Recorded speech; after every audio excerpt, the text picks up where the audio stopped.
ఇది కేసీఆర్ యొక్క ఆలోచన తీరు. అమ్మ ఆయన నేను ఎప్పుడు చెప్తుంటాను ఒక స్పిరిచువల్ లీడర్ అని చెప్తుంటాను. అంటే ఆయన ఏం చేస్తాడంటే ఆయన పరాకాయ ప్రవేశం చేస్తాడు ఎవరి లోపలికైనా. ఆయన ఒక డిసిషన్ తీసుకునే ముందు కూడా నేను ఈ నిర్ణయం తీసుకుంటే ఎవ్వరు ఎట్లా ఆలోచిస్తారు, సిపిఐ నారాయణ కామెంట్స్ ఎట్లుంటాయి, లోక్సత్తా జయప్రకాష్ నారాయణ ఎట్లా ఆలోచిస్తాడు, ప్రకాష్ ఏం ఆలోచిస్తాడు, చక్రపాణి ఏం ఆలోచిస్తాడు, టీవీ9 రవిప్రకాష్ రజనీకాంత్ ఏం ఆలోచిస్తారు, ఇట్లా ఆలోచించి తనకు తనే కౌంటర్ చేసుకొని అప్పుడు బయటకు వస్తాడు ఆయన.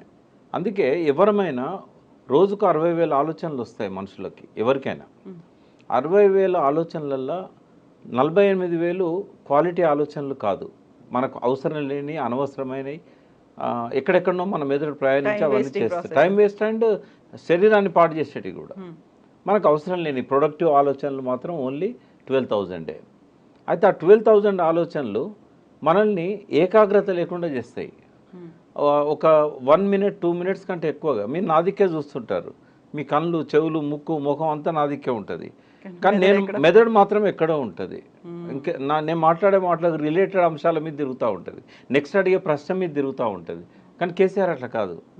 కేసీఆర్ ఏకదీక్షతో నిమగ్నమై నిమిషాలు, సెకండ్లు, నిమిషాలు, గంటలు ఒకే దాని మీద ఏకాగ్రతతో ఆలోచిస్తాడు. దాన్నే మెడిటేటివ్ పవర్ అంటారు.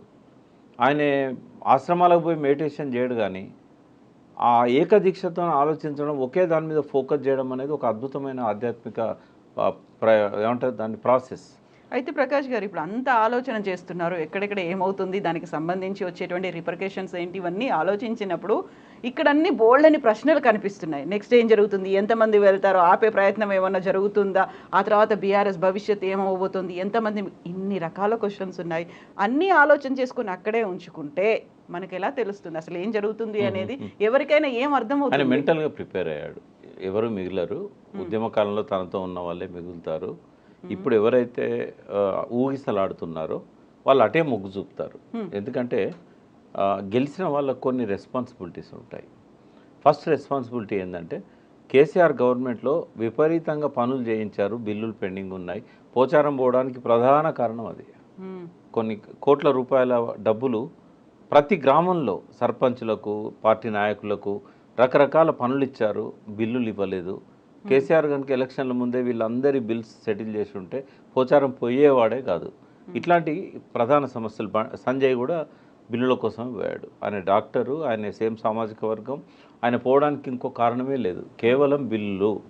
అయితే ఇవన్నీ అందరికీ పెండింగ్ ఉన్నాయి. రేవంత్ రెడ్డి చాలా క్లెవర్గా వీళ్ళ బిల్లులు మాత్రం పే చేస్తలేడు. ఆయన దగ్గర ఉన్న పరిమితమైన అమౌంట్ను కాంగ్రెస్లో కొత్త గెలిచిన వాళ్ళే బిల్స్ సెటిల్ చేస్తున్నాడు. వచ్చి రాగానే రైతు బంధు కోసం పెట్టిన డబ్బులని పొంగులేటి శ్రీనివాసరెడ్డికి, ఆ వనపర్తిలో గెలిచిన ఎమ్మెల్యేకి, ఇట్లాంటి వాళ్ళకి అందరికీ ఇచ్చేసాడు. అవి రైతు బంధు డబ్బులు, అవి అందుకే లేట్ అయింది రైతు బంధు. సో అట్లా చేయడం వల్ల ఏమవుతుందంటే ప్రజలు ఒత్తిడి ఉంది వాళ్ళ మీద, మా బిల్లులు లేవమ్మా, మాకు సూసైడల్ టెండెన్సీస్ వస్తున్నాయి, మాకు ఆత్మహత్య తప్ప వేరే మార్గం లేదు. లిటరరీ పోచారం శ్రీనివాసరెడ్డి ఒక స్టేట్మెంటు, ఆయన గవర్నర్ ముఖ్యమంత్రి ఎవరికో ఒక అల్టిమేటం ఇచ్చాడు, నేను నా పిల్లలందరం వచ్చి ధర్నా చేస్తాము మాకు బిల్లులు ఇవ్వకపోతే అనే స్టేట్మెంట్ వచ్చింది పోచారం అంతకుముందు, జాయిన్ కావడానికంటే ముందు. అంటే ఈ స్థాయిలో హరాస్మెంట్ ఉన్నప్పుడు తప్పకుండా వెళ్తారు కదా, ఎవరు అవుతారు? నేను మళ్ళీ చెప్తున్నాను, ఉద్యమ కాలంలో కేసీఆర్తో ఉన్న వాళ్ళు గెలిచిన ఎమ్మెల్యేలు తప్ప ఎవ్వరూ ఉండరనే సంగతి అందరికంటే ఎక్కువగా కేసీఆర్కు తెలుసు. కాబట్టి ఇవాళ 6 పోవచ్చు, రేపు 10 మంది పోవచ్చు, లాస్ట్కు టీఆర్ఎస్ ఎల్పీ విలీనం చేయడం అనేది రేవంత్ రెడ్డి లక్ష్యం. ఆ లక్ష్యాన్ని చేరుకునేదాకా ఆయన ఆరాధన చేస్తూనే ఉంటాడు ఈ ఎమ్మెల్యేలను. మీ ఊరికి మా ఊరు ఎంత దూరం, మా ఊరికి మీ ఊరు అంతే దూరం. కేసీఆర్ ఏం చేసిండో అదే రిపీటెడ్ యాక్షన్ ఇప్పుడు రేవంత్ రెడ్డి చేస్తున్నాడు. దీనివల్ల కేసీఆర్కి ఏం ఫలితం దక్కిందో రేపు రేవంత్ రెడ్డి కూడా అదే ఫలితం దక్కుతుంది. ఆయన కూడా తట్టబుట్ట సర్దుకొని ఫామ్ హౌస్కి వెళ్ళిపోవాల్సిందే. దానికి కొంచెం టైం ఉంది కదా, ఇంకా 5 ఏళ్ల కాలం అయితే ఉంది. 5 ఏళ్ళు కూడా ఉంటుందని ఎందుకు అనుకోవాలి? ఇప్పుడు తన టీము తను తయారు చేసుకుంటున్నాడు. ఏమైందమ్మా, 63 మందిలో ఆయనతో ఉన్నది హార్డ్లీ 30 నుంచి 35 మంది. అది కూడా ఆయన కొత్తగా టికెట్లు ఇచ్చి గెలిపించుకున్న వాళ్ళు కొందరు. ఈ 30 నుంచి 35తోనే ఆయన గవర్నమెంట్ కాపాడుకోలేడు. ఒక పెద్ద ఏమంటారు కల్లోలం ఇవాళ జరుగుతూ ఉంది కాంగ్రెస్లో, రాష్ట్ర కాంగ్రెస్ పార్టీలో. ఒక సముద్రంలో కదా సునామీ వచ్చే ముందు కల్లోల జలాలు ఎట్లుంటాయో, ఆ సునామీ రాకముందు ఉన్న పరిస్థితే ఇవాళ వీళ్ళ పార్టీలో ఉంది. కాబట్టి ఇవాళ Ponguleti Srinivasa Reddy first threat, Uttam Kumar Reddy second threat, బట్టి థర్డ్ థ్రెట్. అక్కడనేమో అనుమానాలు మొదలైనాయి రేవంత్ రెడ్డి మీద. ఎట్లా గెలుస్తారు? బీజేపీ 8 సీట్లు ఎట్లా గెలిచింది?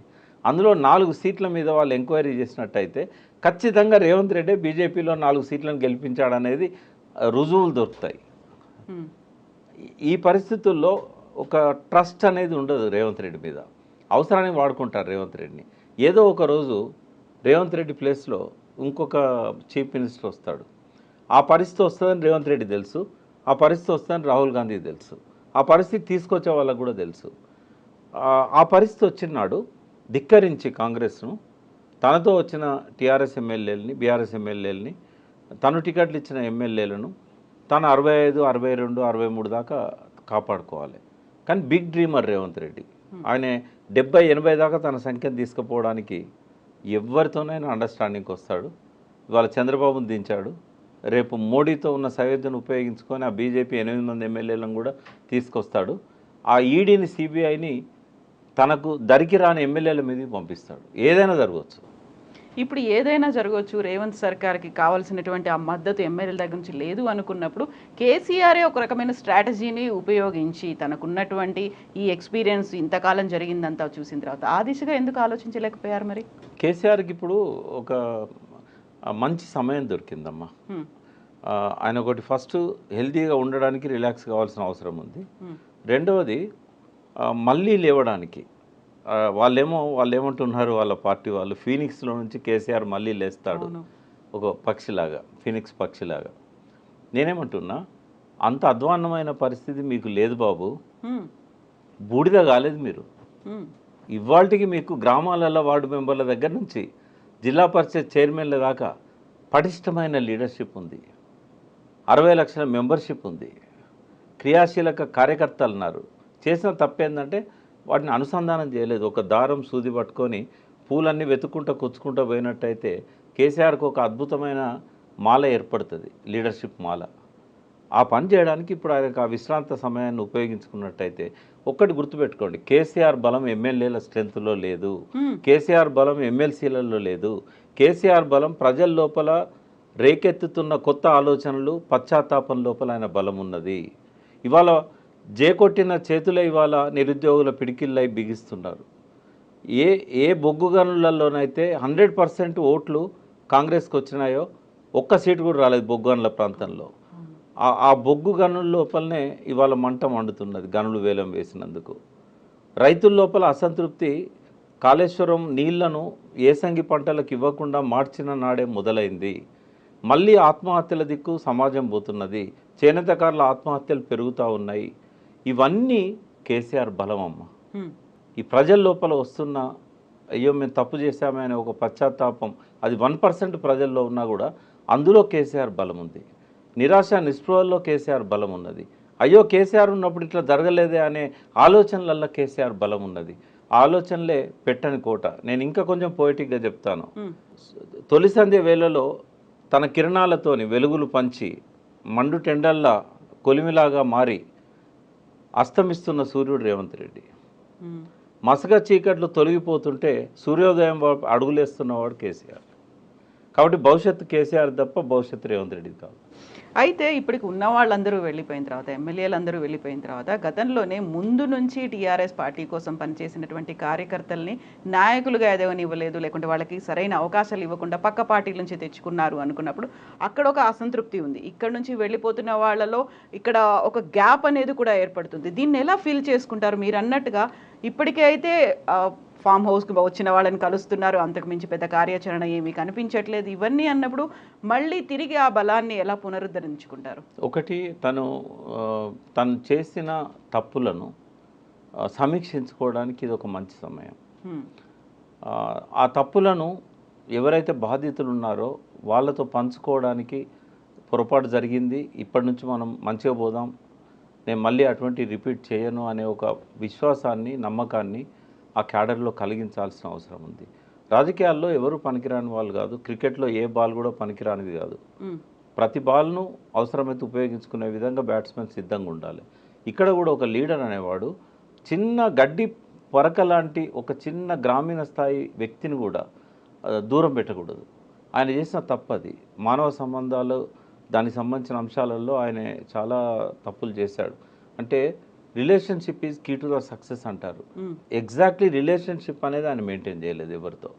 Not even ministers, not even MLAs, not even ఆయన ఎమ్మెల్సీలు, ఆయన కుటుంబ సభ్యులు ఎవరితో కూడా రిలేషన్షిప్ అనేది ఆయన మెయింటైన్ చేయలేదు. తాను ఒక్కడే అయిపోయాడు. ఆయన ఏకాంత జీవితం గడిపాడు. మానసికంగా కూడా ఏకాకి అయిపోయాడు. థింక్ ట్యాంక్ లేదు, ఆయన చుట్టూ ఎవరు లేరు. ఇవాళ దాన్ని ఓవర్కమ్ కావాల్సిన అవసరం ఆయనకు ఉంది. ఆయన రియలైజ్ అయితేనే ఆయనకు భవిష్యత్తు ఉంటుంది. లేకుంటే ఈ గ్యాప్లో ఇంకొక పార్టీ వస్తుంది. ఒకటి రావచ్చు, రెండు రావచ్చు. ఇవాళ రేవంత్ రెడ్డి సీఎం అయిన తర్వాత ఒక 10-15 మంది తయారయ్యారు. మేము కూడా సీఎంలం అవుతాం, మేము కూడా ఆయనలాగా ప్యాషనేట్గా ఆలోచిస్తాం. మనం మాట్లాడుకుంటాం కదా, ప్యాషనేట్గా ఉంటే ప్రకృతి సహకరిస్తుంది అని. సో నథింగ్ ఈజ్ ఇంపాసిబుల్ అని చెప్పి జగ్గారెడ్డి తయారయ్యాడు, తీన్మార్ మల్లన్న తయారయ్యాడు, చాలామంది ఇంకా ఇట్లా చెప్పుకుంటూ పోతే ఒక 10-15 మంది మేమెందుకు సీఎంలం కాలేము, రేవంత్ రెడ్డి అయినప్పుడు మేమెందుకు కాలేము. రేవంత్ రెడ్డి మినిస్టర్ కూడా కాలే కదా, మరి చాలామంది మాజీ మంత్రులు కూడా మేమెందుకు సీఎం కాకూడదు, ఆయన పక్కనే ఉన్నారు అందరు. మేమెందుకు సీఎం కావద్దన్న వాళ్ళు ఆయన పక్కన ఉన్నారు, కేసీఆర్ గారు పక్కన ఉన్నారు. వీళ్ళలో జ్వలించే ఆలోచనలు ఒక రూపం తీసుకున్నట్టయితే నెక్స్ట్ ఎలక్షన్స్కి ఒకటి కూటమి ఏర్పడుతుంది. జనసేన, టీడీపీ, బీజేపీ కూటమి. నా గెస్ కరెక్ట్ అయితే ఆ కూటమికి నాయకుడు రేవంత్ రెడ్డి అవుతాడు. కాంగ్రెస్ ఎస్, ఆయనకి ఏంటంటే ముఖ్యమంత్రి కావడం మీద ఉన్న ఆసక్తి కాంగ్రెస్ను బలోపేతం చేయడం మీద ఎప్పుడూ ఉండదు. కాంగ్రెస్లో పుట్టలేదు, కాంగ్రెస్లో పెరగలేదు, ఆయన కాంగ్రెస్లో అంతం కాడు. కాబట్టి డెఫినెట్గా ఈ will start is own party. లేకపోతే ఆ సంఘటనకు నాయకుడు ఆయనే అవుతాడు. చంద్రబాబు నాయుడుకి కానీ, బీజేపీకి కానీ, జనసేనకు కానీ అంతకంటే నమ్మకమైన నాయకుడు ఇంకొకరు దొరకరు. కాబట్టి అదొక ఫోర్స్ రేపు కేసీఆర్ను డెఫినెట్గా ఎదుర్కొంటుంది. దాంతోనే మెయిన్ స్ట్రగుల్ అవుతాడు ఆయన. కాంగ్రెస్ అనేది రేవంత్ రెడ్డి లేకపోతే థర్డ్ ప్లేస్కి వెళ్ళిపోతుంది. కాబట్టి మెయిన్ బీఆర్ఎస్ ఎవరితో ఎదుర్కోవాలన్నప్పుడు ఈ కూటమితోనే ఎదుర్కొంటుంది. ఒక అన్నం ఉడికిందా లేదా అని ఒక చిన్న మెతుకుని పట్టుకొని టెస్ట్ చేసినట్టుగా నిన్న చంద్రబాబు నాయుడుకు ఇక్కడ ఏదైతే స్వాగతం పలికారో, ఇక్కడ క్రియేట్ చేసిన ఆ పసుపుదనం ఏదైతే ఉందో అదొక సూచనలాగా మనం అర్థం చేసుకోవచ్చు. రాబోయే రోజుల్లో మళ్ళీ చంద్రబాబు నాయుడు తెలంగాణలో చక్రం తిప్పుతాడు. ఈరోజు భేటీలో ఇదొక టర్నింగ్ పాయింట్ కాబోతున్నది చంద్రబాబు నాయుడుకి. సో ఇవన్నీ ఇంత వేగంగా రాజకీయ పరిణామాలు మారుతూ ఉన్నాయి, లేకుంటే మీరు చెప్పినట్టుగా సరికొత్త పార్టీలు లేకపోతే సరికొత్తగా కూటములు, సరికొత్త లీడర్లు బయటికి ఎమర్జ్ అయి రాబోతున్నారు అనుకున్నప్పుడు ఇప్పుడు కేసీఆర్ చేయబోయేటువంటి రాజకీయం లేకుంటే చేసే ఆలోచన అనేది, ఒక ఎగ్జిక్యూషన్ అనేది ఎలా ఉండాలంటారు? తన నమ్మకస్తులు ఎవరు అనేది ఆయన వడబోసుకొని వాళ్ళని తన వెనుక పెట్టుకోవాలి. ఒక సైన్యాన్ని తయారు చేయాలి, ఆయన పార్టీని ప్రక్షాళన చేయాలి. ఎవరైతే భవిష్యత్తులో లీడర్స్గా ఎదిగే అవకాశం ఉందో వాళ్ళకే బాధ్యతలు అప్పచెప్పాలి. ఎంత పెద్ద మాజీ మంత్రి కావచ్చు, లేకుంటే తనతోని ఈ 10 ఏళ్లలో సహచరుడుగా ఉన్న వ్యక్తి కావచ్చు, అతను ఉపయోగపడు, ప్రజల లోపల అతని పట్ల తిరస్కార భావం ఉన్నది అనుకున్నప్పుడు పక్కకు పెట్టాలి. రిలేషన్షిప్ మెయింటైన్ చేయాలి, కానీ లైమ్ లైట్లోకి తీసుకురాకూడదు. ఫస్ట్ ఏంటంటే ఆయన చుట్టూ ఉన్న కోటరీని మార్చాలి. కోటరీలో చెడ్డవాళ్ళు ఉన్నారని నేను అనట్లేదు, బట్ వాళ్ళ మీద ప్రజల లోపల ఒక చెడ్డ అభిప్రాయం ఏర్పడ్డది. ఎప్పుడు చూసినా కేసీఆర్ కుడిపక్క ఈయన ఉంటాడు, ఎడమ పక్క ఆయన ఉంటాడు, ఇంకొక ఆయన వెనకాల ఉంటాడు, ఒక ఆయన ముందు అందరినీ కదిలిస్తుంటాడు. ఈ 10 ఏళ్ళు వీళ్ళే కదా అందరినీ కలవకుండా చేసింది, ఆపింది, దూరం చేసింది. వాళ్ళంతా గొప్ప వాళ్ళే కావచ్చు, వాళ్ళకి పెద్ద పెద్ద పదవులు ఉండి ఉండొచ్చు, పెద్దల సభలో సభ్యులుగా కూడా ఉండి ఉండొచ్చు.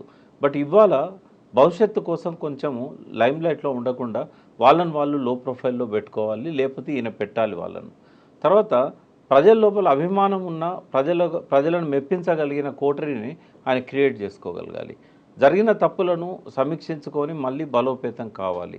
ఈ అవకాశాన్ని కనుక ఆయన ఈ విశ్రాంత సమయాన్ని కనుక ఆయన దానికి ఉపయోగించుకోకపోయినట్టయితే ఎక్కువ రోజులు గడవదు. వేరే పార్టీలు చాలా వేగంగా ముందుకొస్తాయి. అప్పుడు ఈ క్యాడర్ అంతా, ఇప్పుడు ఎమ్మెల్యేలు ఎమ్మెల్సీలు పోయారు, అప్పుడు ఈ ఉద్యమకారులు మిగిలరు, క్యాడర్ కూడా మిగిలదు. ఈ ఆలోచనలన్నీ ఇప్పుడు మనం మాట్లాడుకున్న ఈ అంశాలన్నీ కూడా అబ్జర్వ్ చేస్తున్నారు, చూస్తున్నారు, ఏం జరుగుతోందో అంచనా కూడా వేస్తున్నారు. దానికి తగ్గట్టుగా ప్లాన్స్ అనేవి ఆల్రెడీ డెవలప్ చేసుకున్నారా మైండ్లో కేసీఆర్? చేసుకున్నాడు కాబట్టే నియోజకవర్గాల వారీగా అందరినీ పిలుస్తున్నాడు తను. బట్ అక్కడ రొటీన్ స్పీచ్లో ఉంటే కనుక మళ్ళీ ఫెయిల్ అవుతాడు తను. మీడియా రిపోర్ట్ చేస్తున్న పద్ధతి చూసినట్టయితే ఎలక్షన్లలో ఉపన్యాసాలు ఎట్లా ఒక రొటీన్గా జరిగినాయో అదే పద్ధతిలో మనం మళ్ళీ అధికారంలోకి వస్తాం, ఈ ప్రభుత్వం ఎక్కువ కాలం ఉండదు, ఇవి కాదు ఆయన మాట్లాడాల్సింది. మనం ఈ తప్పులు చేశాం, మీడియా లేకున్నా కూడా ఆయన చెప్పాలి, మనం ఈ తప్పులు చేశాం, ఈ ఓటమికి నేనే నైతిక బాధ్యత వహిస్తున్నాను, మనం మళ్ళీ లేవడానికి మనకున్న అవకాశాలు ఇవి. మనమందరం ఎంత రెప్పపాటు కాలంలో 4 ఏళ్ళు గడిచిపోతాయి, ఈ ప్రభుత్వం ఉండదు అనే మాట మాట్లాడొద్దు ఆయన, అది ఆయనకు శోభనివ్వదు. ఖచ్చితంగా మనం లేస్తాం, పడి లేచే కడల తరంగంలాగా మళ్ళీ లేస్తాం, మనం శక్తిని సంతరించుకుందాం. మనకు జనంలో బలం ఉంది. మనము ఇవాళ వైఫల్యాలు ఏవైతే కాంగ్రెస్ ప్రభుత్వాన్ని ఉన్నాయో ఆ వైఫల్యాలే మనకు బలం. అతని బలహీనతనే మనం ఆయుధంగా చేసుకుందాం. మళ్ళీ మనం ప్రజల్లోకి వెళ్ళి వాళ్ళ కళ్ళు తెరిపిద్దాం. ఏదైతే అబద్ధాలను మనం కౌంటర్ చేయడంలో ఫెయిల్ అయినామో ఇప్పటి నుంచి మనం దాన్ని ఆ లోపాన్ని సవరించుకుందాం. కాళేశ్వరం నీళ్లతోని పండిన ప్రతి గింజ మన సృష్టి అనే విషయాన్ని రైతుల మెదళ్ళలోకి తీసుకెళ్ళాలి. మామూలు డెవలప్మెంట్ కాదు 10 ఏళ్లలో జరిగింది. డెఫినెట్గా కేసీఆర్ గారి తప్పులు లేవని నేను అన్నాను. ఎవరైతే కామెంట్స్ పెడతారో మన వీడియో చూసి వాళ్ళకు నా మనం ఏంటంటే, నేను చాలా బ్యాలెన్స్డ్గా మాట్లాడుతున్నా. కేసీఆర్ని పోవడం కాదు, కేసీఆర్లో ఉన్న లక్షణాలను నేను చెప్తున్నాను. మీకు ఇష్టం లేనంత మాత్రాన అయితే ఈ ప్రభావంలో నుంచి మనం బయటపడాలి. ఈ కామెంట్స్ ఏవైనా పెట్టవచ్చు వాళ్ళు. బట్ నేనేమంటున్నానంటే తన బలం ఏంది అనేది తను ముందు అర్థం చేసుకొని కనుక ఈ సమావేశాలను క్యాడర్ను బలోపేతం చేయడానికి, మంచి మెరికల్ లాంటి వాళ్ళను ఎన్నుకోవడానికి, తను గ్రాస్ప్ వాళ్ళని తనది పెట్టుకోవడానికి ఆయన కనుక ఉపయోగించుకున్నట్టయితే ఇది ప్రక్షాళనకు ఉపయోగపడతాయి ఇవన్నీ కూడా. రెండవది ఏం చేయాలంటే, అభివృద్ధి జరిగిన ప్రతి దగ్గరికి పోయి ఇవి నా ముద్రలు అని చెప్పగలగాలి ఆయన. అప్పుడు ఏం చేయాలి, గతంలో ఉన్న చీకటిని కూడా వాళ్ళ ముందు పెట్టాలి.